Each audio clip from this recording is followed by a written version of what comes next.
The northern sky is crowned by the well-known bright pole star.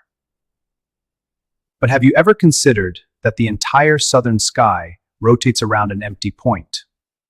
The southern pole star is so dim that it is completely invisible to the human eye.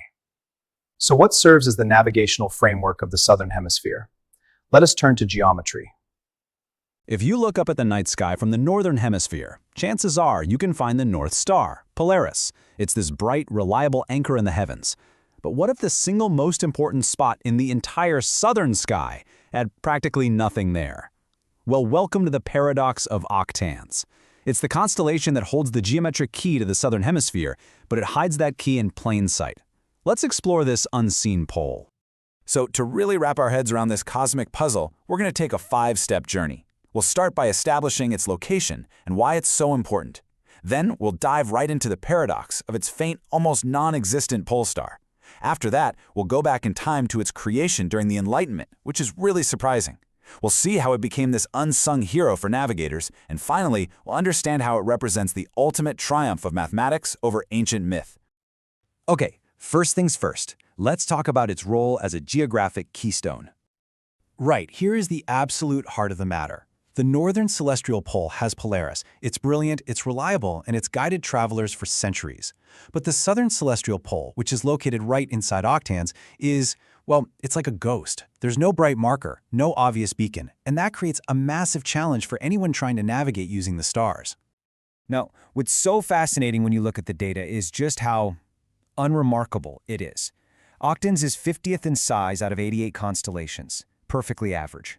It has about 56 stars you can technically see, but we're talking about stars right at the limit of human vision. Even its brightest star, Nu Octantis, is only a magnitude 3.73, which is pretty faint. These are just not the stats of a landmark constellation. So, where on Earth can you actually see this thing? Well, to see the whole constellation, you need to be south of 15 degrees north latitude. So think of places in the planet's equatorial and southern tropical regions. That is prime viewing territory for octans. But as you start to move north, say into southern Mexico or central India, Octans starts to become that ghost we were talking about. You might, if you're lucky, catch a little fragment of it, just scraping the southern horizon on a perfectly clear, dark night. But for most people there, it's as good as invisible. And if you're anywhere north of that latitude, so most of Europe, North America, or Asia, just forget it. Octans never rises above the horizon. For a huge part of the world's population, it is permanently, completely hidden from view. But flip the globe and the story changes completely. For anyone in the southern hemisphere, south of about 30 degrees latitude, Octans is circumpolar.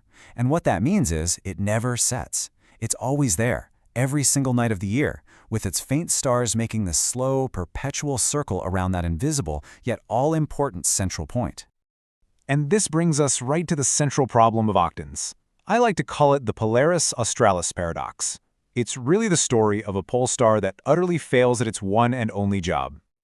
This number says it all, 5.42. That is the apparent magnitude of the supposed South Pole star, Sigma Octantis. Now, to put that into perspective, that is barely visible with the naked eye and only under the most perfect pitch-black, dark sky conditions. Any little bit of light pollution from a town, and it's gone. It completely vanishes. And this table just illustrates the incredible disparity.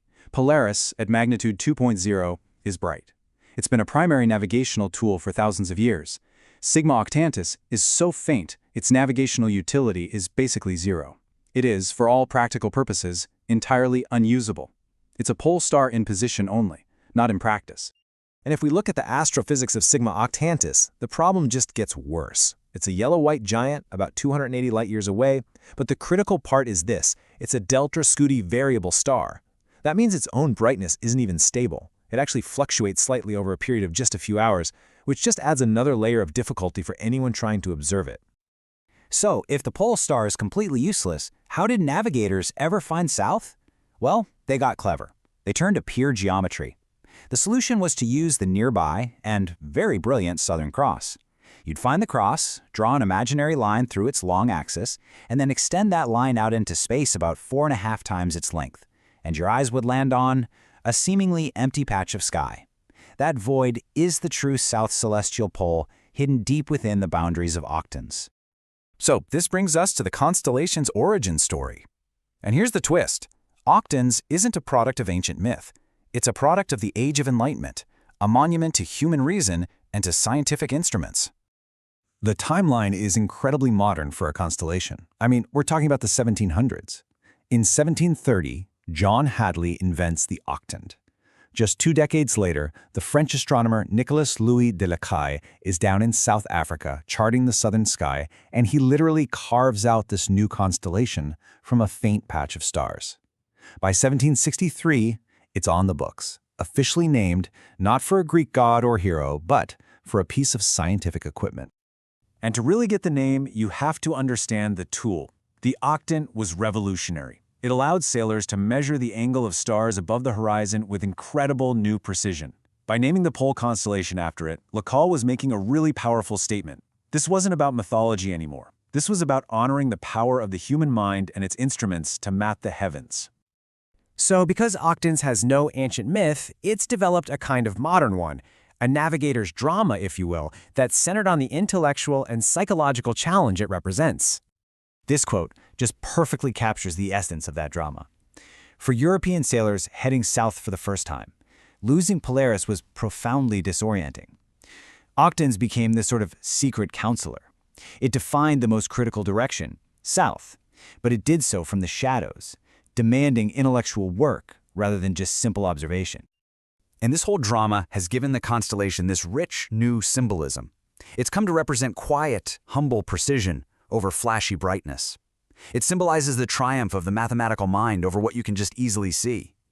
You could even call it the mathematical skeleton of the southern sky, the invisible but absolutely essential framework that holds everything else in place. All right, this all leads us to our conclusion. Octans isn't just a random patch of faint stars. It's a powerful symbol of a scientific worldview. Its true function isn't visual, it's geometric. It exists on our celestial maps not to be pretty or to tell a story, but to serve as the unmoving pivot point, the fundamental anchor for the mechanics of the entire southern sky. And you can see from this chart just how special that is. The vast majority of constellations are named for mythological figures or for animals. Octans belongs to this very small, very modern group named after scientific instruments, a deliberate, conscious break from thousands of years of tradition. This modern name for it, the anchor of the heavens, just perfectly encapsulates its role. It's the fixed point. It's the invisible pin to which the entire southern dome of the sky is tethered. It provides stability not through its presence, but through pure principle. So we'll end with this question for you to think about. The story of Octans really forces us to reconsider what we think of as important. It suggests that maybe the most fundamental truths aren't always the brightest or the most obvious. Maybe sometimes they reside in the quiet, the calculated, and the seemingly empty spaces. Thank you, friends. Strive for understanding and become wiser. See you soon.